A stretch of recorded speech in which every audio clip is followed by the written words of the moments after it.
Hello guys, আসসালামু আলাইকুম। সবাই কেমন আছেন? বাহিরে রিমঝিম বৃষ্টি, এই বৃষ্টিতে এক মজাদার নাস্তা করব বিকালবেলা। চিন্তা করলাম কি নাস্তা করা যায়, তারপরে ঝটপট পরোটা বের করে নিলাম।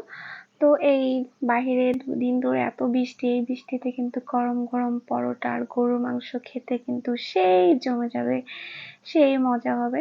তারপর চিন্তা করে আমি পরোটা বের করছি, পরোটা ভাজবো।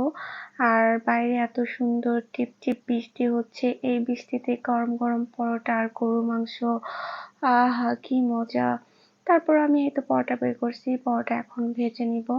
বাইরে এত সুন্দর বৃষ্টি হচ্ছে দুদিন ধরে, আর এই বৃষ্টিতে কিন্তু মজার মজার খাবার খেতে ইচ্ছে করে। এই ধরেন গরুর মাংস পরোটা, গরুর মাংস খিচুড়ি, এই ধরনের খাবার কিন্তু খুব মজা হয়। তো এই তো আমার গরুর মাংস রান্না আগে থেকেই করা ছিল।